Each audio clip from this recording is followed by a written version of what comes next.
Good morning. This is our press release from the roundtable that we had on the 16th of July 2019.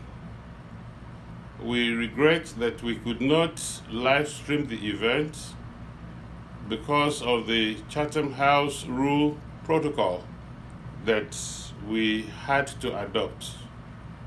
And that protocol blocked the transmission in real time of the event. So please, much apologies. Please, for the avoidance of doubt, we could not put out any video as well. Now, the LiftUpNow Foundation side event at the second U.S. State Department International Religious Freedom Ministerial Roundtable took place on July the 16th, 2019, in room 407 of the Cloyd Heck Marvin Center of George Washington University. And we had the central theme of Unraveling the Challenges of West Africa's Cross-Border Terrorism, Ethnic Cross-Country Migration, and the Socio-Political Marginalization of Indigenous Nigerians. The LiftUpNow Foundation side event sub-themes for the Ministerial Roundtable were: 1. Ungoverned spaces as breeding ground for global terror. 2. The Fulani jihadist invasion, forceful displacement and confiscation of indigenous peoples' waterways, riverbanks, and coastal lands. Thirdly, the effect of trans-regional terrorism, cross-country ethnic migration, and socio-political marginalization of women and children. And lastly, federal government of Nigeria's sponsored Fulani ethnic land grab of Nigeria's indigenous people's farmlands. We made certain observations at the roundtable, and these were: 1, that the U.S. government's firm stand and commitment against the persecution of Christians and the intolerance against freedom of religion or belief, FORB. Observation 2, the persecution of Nigeria's indigenous ethnic nationalities is solely by the Fulani ethnicity, the persecution being based on the religious and ethno-geographical identities of Nigeria's indigenous peoples. 3.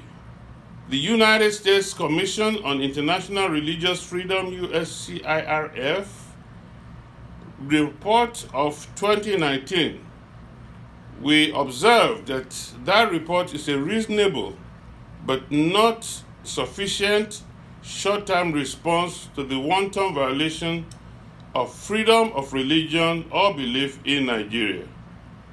We believe that more still needs to be done to hold the Nigerian government accountable for gross violation of freedom of religion and belief in Nigeria.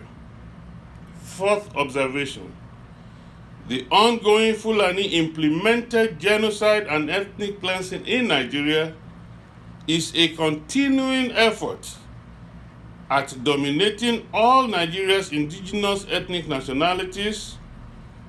That effort, which was initiated by Othman Fodio's Fulani jihadist conquest through subterfuge of parts of Nigeria's northern territory. 5. We observed that the British colonial administration's 100-year amalgamation experiment of Nigeria in 1914 was more of a British government's economic convenience rather than a sincere attempt at Nigeria's nation building, and that the lopsided amalgamation adopted the northern Nigeria's feudal system as the governing tool for the entire country of Nigeria. Thus, it placed Nigeria within the Fulani oligarchs' political leadership right at the onset of Nigeria's creation. 5. We've observed that the self-determination clamor of many ethnic nationalities is born out of decades of frustration with the injustices fostered upon them by the Nigerian government-led Northern Islamic Caliphate, which injustices are enshrined in the 1999 Constitution as amended. So let me reiterate that self-determination clamor is born out of decades of frustration with injustices that have been fostered upon many Nigerian ethnic nationalities by the government-led Northern Islamic Caliphate.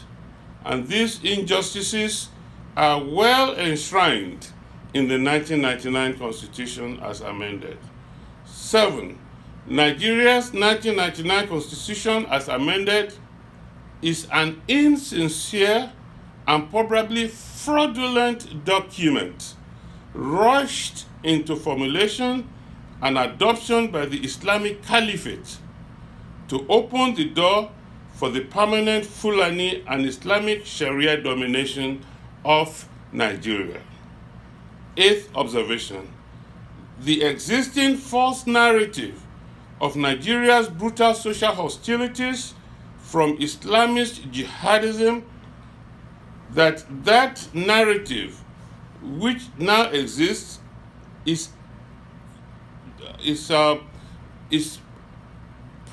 promoted as merely due to harder farmer conflict, or is motivated by climate change, poverty, and or indiscriminate criminality.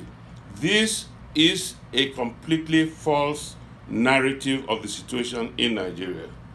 9th observation. Women and children continue to be the most vulnerable of society and therefore the most victimized in Nigeria's Islamic terrorism, from Boko Haram, Fulani herdsmen militia, and organized Fulani banditry, OFB, which is the third terrorism organization in Nigeria. And that this terrorism that affects women and children most disproportionately occurs across the entire country. The 10th and the last observation was that the numerous requests by several civil society organizations in the USA for the US government to name and send a special envoy to Nigeria has been ongoing for the past 18 months, but without specific attention and action. So we make our conclusion thus. 1.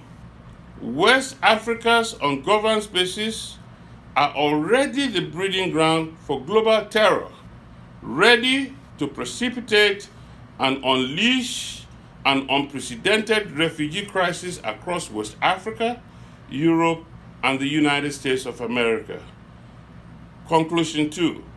The true and correct narrative of Nigeria's brutal social hostilities from Islamist jihadism is that, and I quote, indigenous Nigerians are being persecuted by the Fulani in order to exterminate them, to exterminate the indigenous Nigerians, take over their lands and natural resources, as well as permanently change the population dynamics of the entire country in favor of the Fulani, end quote. The current and correct narrative must replace the old narrative that is misleading and is false. Our third conclusion is that the United Nations Declaration of Indigenous Peoples' Rights of 2007 is a foundational basis for Nigeria's indigenous people's rights to self-determination within the Nigerian Federation. Fourth observation is that women and children Victims of brutal social hostility and conflict deserve better care and attention of rehabilitation, education, health, and social services, especially in the geographical areas affected by Fulani Islamist jihadism. And the fifth conclusion is that the heinous crime against humanity by Fulani Islamic jihadists in Nigeria must be investigated and prosecuted to the highest courts of justice, including the International Criminal Court, in order to secure justice against the perpetrators and in favor of the victims. Now we made our recommendations thus. 1. The global community, and especially the United States of America, should keep a close watch on Nigeria's judicial deliberation at both the Presidential Election Tribunal and the Supreme Court, if case be, to ensure that justice is served to the Nigerian electorate and that Nigeria's presidential mandate is restored to the rightful winner of the 2019 presidential election. So we are asking the global community to keep a close watch over what the judicial system in Nigeria is doing concerning the verdict of who the true winner of the 2019 presidential election was. Second recommendation, that people of conscience and goodwill all over the world should come to Nigeria's aid in averting the impending calamity that may befall Nigeria and Nigerians as the Fulani social conflict machination takes an irreversible reality throughout the entire country of Nigeria. The third recommendation is that the executive and the legislative branches of the U.S. government should repudiate in the strongest possible terms, through congressional resolutions and executive policy actions, the Nigerian government in its exceedingly poor handling of Christian persecution, as well as their poor handling of Nigeria's security and economy. And lastly, we say again that the U.S. government should name and send a special envoy to Nigeria and the Lake Chad area. Thank you.